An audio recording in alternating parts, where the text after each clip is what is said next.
आपकी प्रत्याशी बनी है कलाबेन उद्धव ग्रुप से थे, बहुत विरोध किया जाता था उद्धव विचारों से, और अभी उद्धव ग्रुप में से बीजेपी की सीट डिक्लेयर करने के बाद कई सारे सवाल खड़े हो रहे हैं और कई सारे सवाल शिवसेना उद्धव ग्रुप से खड़े किए जा रहे हैं, क्या कहेंगे उसके बारे में?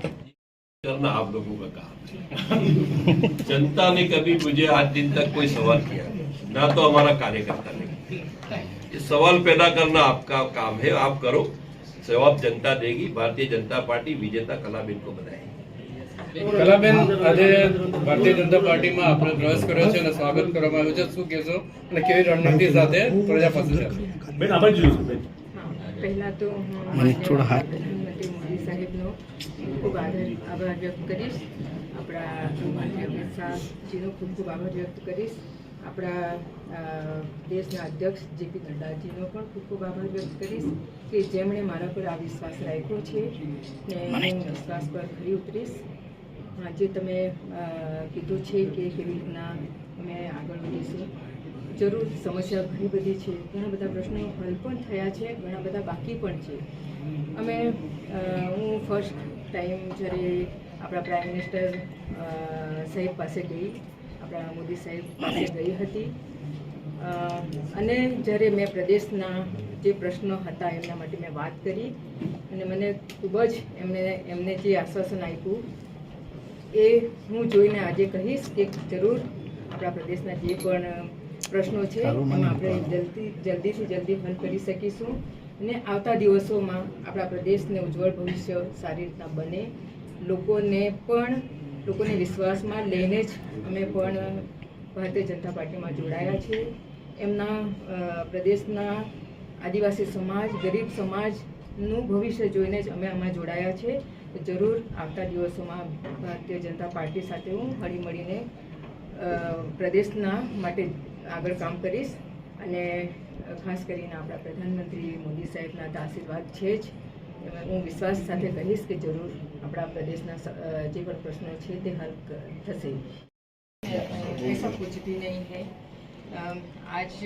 आज तो मैं बीजेपी की प्रत्याशी बनी हूँ, लेकिन जब मैं 4-5 महीने पहले मैं प्रधानमंत्री जी से मिली थी तब मुझे ये नहीं लगा था कि मेरे ऊपर प्रेशर है. नरेंद्र भाई मोदी साहब ना नेतृत्व में अब की बार 400 पार, एक बार फिर मोदी सरकार અને સાથે સાથે मैं हूँ मोदी का परिवार, આ ભાવના સાથે પ્રત્યેક કાર્યકર્તા એક શક્તિરૂપ બનીને આખા પ્રદેશની અંદર આજે તમામ લોકો ભારતીય જનતા પાર્ટીના કામે લાગવાના છે.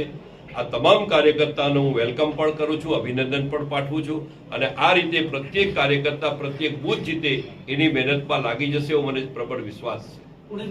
કઈ રીતે સંકલન થશે ચૂંટણી પ્રચારમાં બંને પક્ષો તરફથી? સૌથી પહેલા તો ભારતીય જનતા પાર્ટીનું કાર્યાલય એ હંમેશા કાર્ય કરવા માટે, રણનીતિ માટે, કાર્યપદ્ધતિ માટે કામ કરતું હોય છે અને કાર્યાલયથી જ બધી જ ભારતીય જનતા પાર્ટીની રણનીતિ બનશે. ભાજપ કાર્યાલયમાંથી ચૂંટણી જીતવા માટે અનેક પ્રકારની રણનીતિ બનશે. આખું સંગઠનની ટીમ તૈયાર છે, નવી શક્તિનો પણ એમાં ઉમેરો થશે અને ફરીથી દરેક બૂથ, દરેક મંડળ અને દરેક જિલ્લો કેવી રીતે જીતાય એના માટે બધા જોડે સંકલન ખૂબ મોટા પ્રમાણમાં થશે.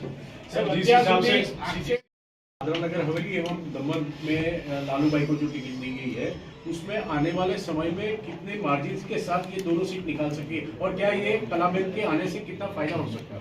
देखिए, दोनों બંને પ્રદેશમાં છેલ્લા 5 વર્ષમાં કેન્દ્ર સરકાર આદરણીય નરેન્દ્રભાઈ મોદી સાહેબ દ્વારા પ્રદેશની અંદર આદરણીય પ્રફુલ્લભાઈ પટેલ સાહેબના નેતૃત્વમાં વિકાસના કામો, અમારી 3 નગરપાલિકા, 3 જિલ્લા પંચાયતની ટીમ, આ બધી સ્થાનિક સ્વરાજ્યની સરકારથી લઈને પાર્લામેન્ટ સુધી 14,000 કરોડના વિકાસના કામોનું લોકાર્પણ થયું છે. કેટલાક કામોનું પાઇપલાઇનમાં છે, કેટલાક કામોનું ખાતમુહૂર્ત થયું છે. આ જોતા સમગ્ર જે ડેવલપમેન્ટ છે, જે કાયાપલટ થઈ છે છેલ્લા 5 વર્ષમાં, પ્રત્યેક લોકો ભારતીય જનતા પાર્ટીને, નરેન્દ્રભાઈ મોદી સાહેબને આખો દેશ આજે ઠન ગણી રહ્યો છે. એમાં આપણો પ્રદેશ પણ બાકી નથી.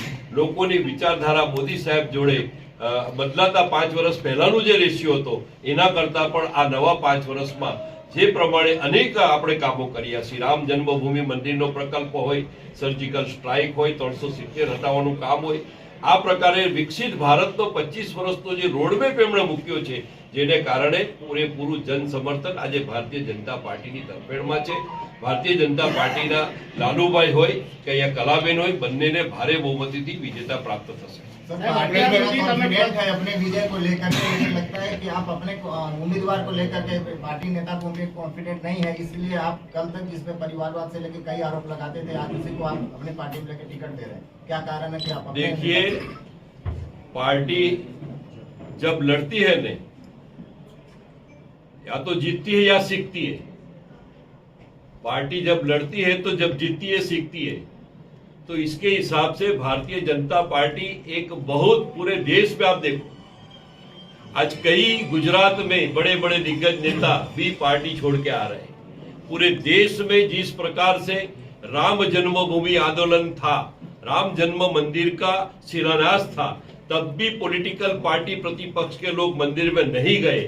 उनकी वजह से उनकी पार्टी के लोग उनकी पार्टी छोड़ रहे, लोग भाजपा में मोदी साहब पे विश्वास कर रहे, अनेक लोग भाजपा में आ रहे हैं.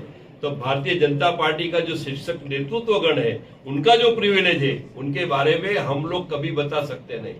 वहां हमारी पार्लियामेंट्री बोर्ड में जो भी कैंडिडेट हमको दिया है, वो हमारे लिए जो आदेश होता है, वो आदेश के आगे चलने वाले लोग हैं. સાહેબ, વાત તો 100% સાચી, પણ અત્યાર સુધી પ્રતિસ્પર્ધી તરીકે લડતા આવ્યા હતા. મતદારોમાં એના માટે થઈને જે આક્રોશ ઠાલવતા હતા, હવે ભેગા મળીને મતદારો પાસે કઈ રીતે જશો? મતદારો ભારતીય જનતા પાર્ટીના મોદી સાહેબના આજે ચહેરો આખા દેશમાં મોદી સાહેબનો છે. પ્રત્યેક બેઠક ઉપર ભારતીય જનતા પાર્ટીનું કમળ નિશાન છે. અને એટલા માટે આપણે જોઈ શકીએ છીએ કે દરેક સીટ ઉપર ભારતીય જનતા પાર્ટીનો જે મોદી સાહેબનો હાથ મજબૂત કરવા લોકો મત આપી રહ્યા છે. અને એટલા માટે ભારતીય જનતા પાર્ટીના સમર્થનમાં આખો દેશ જ્યારે આવી ચડ્યું, ત્યારે આ પ્રકારનો પ્રશ્ન અત્યારે અસ્થાને હોય. માત્ર ને માત્ર ભારતીય જનતા પાર્ટીની જે નીતિ રીતિ જે છે, જે રાષ્ટ્રવાદ છે, જે કરેલા કામો છે, આવનારા વર્ષમાં 400 ને પાર કરીને જે બદલાવ લાવવા માંગે છે, વિશ્વની અંદર હિન્દુસ્તાનને વિકસિત કરવા માંગે છે, ફરીથી વિશ્વગુરુ બનાવવા માંગે છે, આ પ્રમાણે લોકો આજે ભારતીય જનતા પાર્ટીની જોડે જોડાઈ ગયા છે.